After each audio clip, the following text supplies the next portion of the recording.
This is SelfWork, and I'm Dr. Margaret Rutherford. At SelfWork, we discuss psychological and emotional issues and what you can do about them, whether that's learning self-acceptance, taking action, or seeking therapy or treatment. 8 years ago, I extended the walls of my practice to reach those of you who might already be knowledgeable about mental health treatment, but also to those of you who might say you'd never darken the door of a therapist. And yet, you are here. I'll answer your questions while I invite you to take a few minutes for your own self-work. So now we have 3 things: being physically alone, feeling emotionally lonely, and then isolativeness as in depression. Isn't it kind of interesting that emotional loneliness isn't listed as a clinical symptom of depression? I think it probably deserves to be, but somehow it didn't make it into the criteria. That, perhaps, is another episode.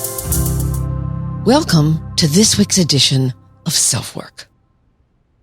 The Surgeon General Vivek Murthy has stated that there's an epidemic of loneliness in the United States, and the World Health Organization has declared loneliness as a pressing global health threat, with a mortality effect equivalent to smoking 15 cigarettes a day. The loneliest country, according to statistics, is Brazil. The lowest levels of loneliness were observed in the Netherlands, the Czech Republic, Croatia, and Austria. Those measurements were taken in June of 2023. Whether you blame addiction to social media, addiction to cell phones, the pandemic, the political uproar, or even wars in many countries, what really matters is that it exists. For those of you who've been listening to SelfWork for a while, you know that we talk about and focus on, and I suggest, what you can do about it. Awareness that something is a problem is only the first step. Now, you might be saying, what can I do, one single person, about an epidemic of loneliness? In this episode, we'll talk about just that. The ripple effect that Dr. Murthy describes, the power of simple acts of empathy, and Simon Sinek's discussion of the power of asking for 8 minutes and how that can be code for I need to talk. The power of 8 minutes. In our email segment this episode, I'm going to read a response from one of my blog posts that I received a few months ago from a partner who's watching his wife dealing with enmeshment with her mom and what kinds of problems that has caused. I bet there are many more of you out there with just this issue, and I'm going to offer a couple of ideas for him and for you. And of course, I'll have the actual link to the post itself. Let's hear from BetterHelp. Working with one of their counselors would be a great way to address your own loneliness, by the way. BetterHelp has long been a sponsor of SelfWork, and a great one. And of the several online therapies out there, they by far have the most highly rated. In fact, I looked it up to make sure, and Forbes has BetterHelp rated more highly over both Talkspace and Online Therapy, the other major online providers. Now, you might be asking yourself, so why would any good clinician want to work for an online service? Let me tell you, those clinicians don't have to take care of all the business details, the paperwork, the insurance filing, the scheduling service. None of it. I myself have been approached by BetterHelp several times to join their network. And when I saw the benefits, frankly, if I hadn't already had too much on my plate, I would have joined. You can communicate through text, chat, video, or phone, whatever is most convenient and works for you. And the number one problem that so many people face when considering therapy, that problem is taken care of for you. What is it? How do I find someone? The BetterHelp website asks you questions, you answer them, and then they find a therapist that fits best for you in your area. If you have one session and don't get much out of it, all you have to do is let them know and the process starts over again. It's private, professional, convenient, and affordable. These are licensed professionals, someone who's put years into their training so that they can best help you. And so much of the hassle is taken care of for you. They now have 35,000 clinicians in their network, up from 25,000. So now is your time to choose BetterHelp. And if you use this link, BetterHelp.com/selfwork, you'll get 10% off your first month of sessions. It's BetterHelp.com/selfwork. I promise you, good therapy helps. I know. I've been there. It helped me, and it can help you.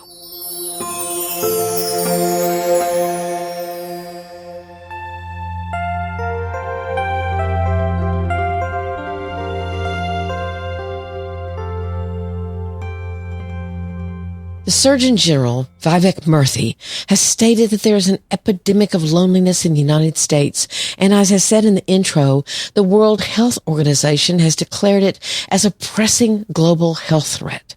But is the epidemic about spending time alone or loneliness? It kind of sounds like both. When I was looking at the research, it was hard to tell which one was which. So let's take a look at both factors. I would guess that an extrovert and an introvert would describe loneliness very differently. Or maybe the distinction would be which group enjoys being alone more, and how does that differ from being lonely? They're two different things. Let's talk for a minute about that difference. Most will say that being alone is more about physical aloneness, a state of being by yourself, whereas being lonely is an emotional state. So being alone is literal, meaning you're not with anyone else for that moment, that hour, or that day. Being lonely, however, doesn't have a time allotment. It simply is. Now, here's where being an introvert or an extrovert seems to matter quite a lot. There are certain people, maybe mostly introverts, who can be physically alone and not be lonely. In fact, being alone, having time alone, is what replenishes them. It's where they find their energy. Now, introverts can be lonely, emotionally lonely, but they like alone time. Whereas extroverts battle being alone to a much greater extent. Their replenishment comes with social interaction, being with people. But does that mean that extroverts never feel lonely? No, of course not. Now, of course, the word never is the huge clue there. Anyone can feel lonely. Extrovert, introvert, ambivert, whatever. Anyone can feel lonely. Now, what's also important to say, all of us, you, could be in a crowd of people, even those who love you, and still feel lonely. Due often to something that you're handling by yourself, or that others don't even know you're dealing with, or you have a relationship that's gone sour, but you're still in it and trying to pretend all is fine. You're aware of not feeling connected. That can be something that you feel from time to time, or something that you feel on an ongoing basis. And certainly depression is part of that. So let's talk about depression for a second. Isolativeness is a symptom of depression. Purposefully or seemingly purposefully stepping back from social connection, not going where you're invited, pulling back from responsibilities, edging yourself out of any activity that might need commitment. I say seemingly because certainly to the person who's depressed, their sadness or their fatigue or their hopelessness is also adding to the idea of, why in the world would I want to subject myself to this? Or no one wants me there anyway, like I am now. So isolativeness may be more a result of depression, not something they feel like they're purposefully doing. But their depression's voice is saying, why in the world would I want to subject myself to this? Or as I said before, it might be, no one wants me there like I am now. Again, depression lies to you, remember? But that's what it can say, and you can isolate. So now we have three things: being physically alone, feeling emotionally lonely, and then isolativeness as in depression. Isn't it kind of interesting that emotional loneliness isn't listed as a clinical symptom of depression? I think it probably deserves to be, but somehow didn't make it into the criteria. That perhaps is another episode. But for the sake of this conversation, let's differentiate isolation, what stems from depression or is a part of depression, from being alone versus the unnerving at times feeling of loneliness. So we're not talking about isolativeness. It's a bit dizzying, isn't it? Too many types. Here are some interesting stats from Scripps News. The study is about Americans, so that's important to remember. And I'm going to quote. The title of the article is, "Why Are Americans Spending More Time Alone?" Quote, "The study asks questions including how much time Americans spend working, eating, sleeping, and with others. It's no surprise the pandemic's work-at-home, Zoom-focused zeitgeist increased the amount of time people were alone. But time together was declining before COVID.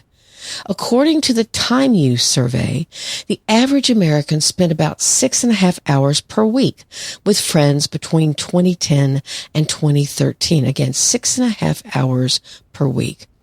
Then in 2014, time with friends began to decrease. By 2019, the average American was spending just over 4 hours per week with friends, a drop of 37% from 2014. That's in 5 years. Then came the pandemic. In 2021, the last year with available data, Americans spent less than 3 hours each week with friends. So what are we doing with that time? The study found that we're spending basically all of that time we used to spend with friends. We've shifted it into spending it alone.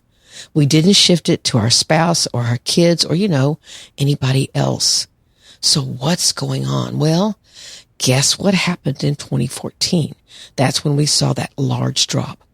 Over 50% of the people in the U.S. owned smartphones. So all of a sudden, or seemingly so, you had company even when you were alone. Does that mean even extroverts didn't mind being alone so much because they had their phone? That would seem so to me. One study I found said that extroverts, not surprisingly, use their phones more for social reasons, whereas introverts use it more for what they termed process, which I never quite could figure out what that was. And introverts were more likely to have problems with addiction. So it does seem to say that extroverts were getting their social needs met by texting, by scrolling, by following, by having conversations on their phones. That's kind of interesting. So before all of us get lost, let's boil this down. It looks to me like two things are happening in the world of loneliness. First, we're spending less time with friends and family, whether or not you're extroverted or introverted. And it would seem that the smartphone has a lot to do with that. But our need to feel connected, our very human need to belong, to know someone cares about what's happening to us, somehow those needs seem to be getting ignored or put on the back burner when those needs are actually still very much alive and well. So why aren't we working harder to feel connected? Could it be laziness? Distraction, spending that time alone, and our habits have changed, heightened anxiety due to political and cultural factors, or poor communication of needs. Have we forgotten how to talk with one another? I have several clients who have told me, I'm more anxious. I've never been particularly anxious going to parties or going for coffee with groups or whatever it happens to be, meeting people after work. But now I seem to have lost some of my ability to make small talk or just to get along socially. And I do agree that certainly that's something we have to get into practice again to do. Now, I've written a whole book on a group of people, highly perfectionistic people with intense needs for emotional control who certainly don't communicate their needs well. So could we possibly be seeing more of that sort of high perfectionism? Do we all feel more pressure to handle things by ourselves? One of the comments on my TEDx talk that has really gotten my attention a lot because it has a lot of likes. She said, well, nobody really wants to hear what your troubles are anyway, so I keep them to myself.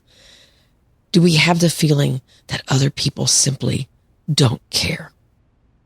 So let's get down to once again what you can do about it. I have 2 stories to share that may hold some ideas. The title of this episode began with the word loneliness, but the word empathy came right after that, and there's a reason. I'd like to present the idea that empathy and showing empathy, showing caring, showing appreciation can help heal an epidemic of loneliness. And you can show that caring today, in the next hour, in the next minute, to someone. Let me tell you a story about what our own Surgeon General does. He himself demonstrates this to people when he does presentations. Rather than standing on stage and presenting facts and figures about loneliness, he has each audience member take out their phone, and of course, everyone has one, and then he asks for each one of them to take the next minute or two to text someone that they're grateful for in their life and tell them of that gratitude. how you've appreciated their kindness, their knowledge, their patience, their wit, whatever it is that you've truly benefited from. And when finished, hold up your phone with the light, then facing the stage. As the audience watches light after light after light appear, they begin smiling, realizing that they're creating a wave of gratitude, a wave of caring, a way of stopping to notice something that only really takes a second or two. That's the ripple effect that I mentioned in the intro. The same exercise could be done to message someone who's shown you empathy, who has listened, who's let you know they care. I thought this was a beautiful story and something you can actually almost see in your own mind's eye. So here's the second idea. I'd never listened or read too much about Simon Sinek. Although I've known who he is, he's a really great podcaster. He's a thought leader. He's very well respected. And in a recent episode of, I believe, his podcast, which is called A Bit of Optimism, Simon went deep on this topic with his longtime friend, celebrated chef and author, Christina Tosi. They explored the significance of asking for help and being there for friends in need. Their conversation shed light on a simple yet powerful lesson. The act of reaching out for support is not only normal, but also an essential part of our shared human experience. And what I'm saying today, it's an essential part of us not feeling lonely. Basically, Simon told the story that he encountered a friend and asked how they were. To his surprise, the friend revealed that they'd been struggling with depression. Simon's immediate response was, why didn't you call me? And she said, I did. He looked back on her text and he said, no, you didn't. And I'm not going to remember these exactly. He found texts like, gosh, when you get a minute, let me know. Or kind of chit-chatty texts, nothing that would call attention to the fact that she was struggling with depression. So it sparked for him what he called an eye-opening realization about the subtle ways in which people ask for help. What she said was something like, yeah, I texted you to ask what you were up to or something like that. But obviously, he did not get the message. So the two of them came up with a code. That code is, do you have 8 minutes? And that's their code for, hey, I need to talk to you. I'm struggling. Do you have 8 minutes? So now studies are popping up everywhere that 8 minutes can make a world of difference in levels of happiness and a sense of connection. We have to remember to do it, to provide it for others, and ask for it ourselves. Do you have 8 minutes? You know, I frequently tell people that I think it's quite an honor to be asked for help, even if it's just for 8 minutes. You can do something about this epidemic of loneliness. You can let someone know you need 8 minutes. You can spread the code to your friends. You can offer 8 minutes to someone else. But you can be part of the difference. You can be a part of attacking this epidemic of loneliness. So you're not so lonely, nor are the people you love and care about.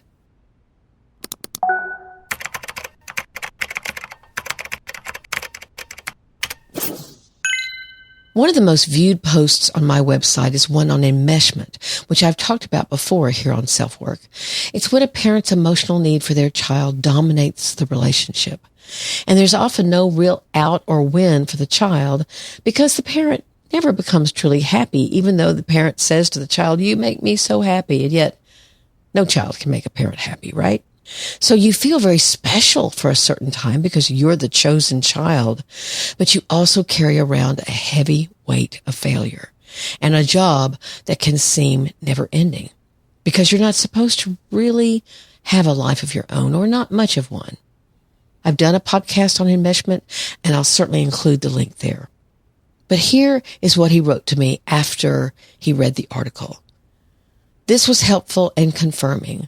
My wife gets calls from her mother 5 times a day or more every day for as long as cell phones have been ubiquitous, which means they've been around. And now we know that since 2014. She spends the majority of her work breaks and lunches on the phone with her mom, including disruptions while she's working. And it's never important stuff. It's more like gossiping about her brother's every move. I had to put a stop to mealtime calls when our family is riding in the car together, and my wife abruptly cutting off our conversations when her mom calls, though this still happens occasionally. She also goes to their house 2 to 4 times a week and will hide trips from me by packaging them in with a trip to the grocery store. 95% of the things she does for them, they could do for themselves. And her help is never asked from a position of humility and gratefulness for her time, but rather, I need you to do this today position. She has such a big heart, but shoulders so much guilt to the point of being brought to tears at times.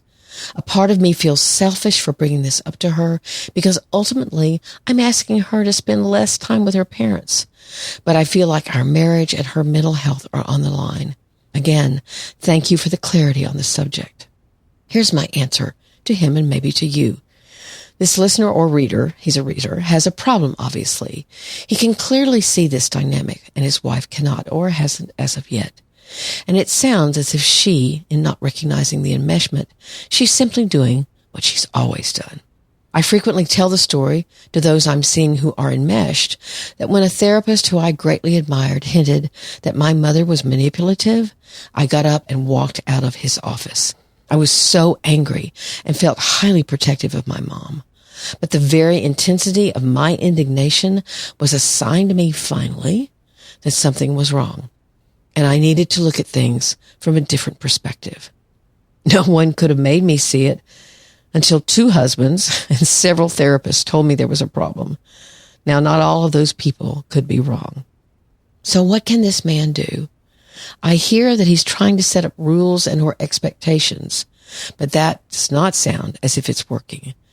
So I'd suggest he approach her differently. Hey, you know, I'm concerned about how hard you work to do things for your folks, and I read an article that reminded me of you and your family. Would you be willing to read it? If she agrees, then also say, hey, this therapist who wrote it said that therapy really helped her see things that she didn't, and she was in the same kind of family. You know what? I'll support you going to therapy. I'll keep the kids or whatever to make that possible. This is my idea. You can support her, but not force her. You have to be her partner, not another parental figure who's setting down more rules that now she must follow. The hiding that you describe sounds like y'all are beginning to develop or have not already developed a parent-child dynamic going on. And that's not going to help anything. She's got to begin to understand on her own the complexity of what's going on. And that's not easy. Now, the 2 of you could go into therapy yourself, and that might be even more helpful. So she doesn't feel like she's the problem. But here's my idea. Simply support her and try to be patient. These are tricky families to try to understand.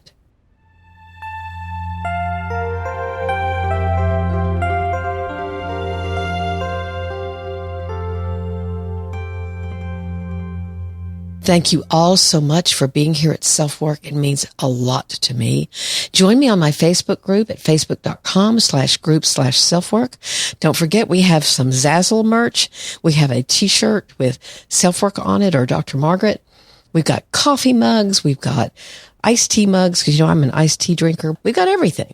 And I want you to know that it would really help SelfWork out, at least monetarily, for you to buy a little something for a friend, for yourself, for a loved one.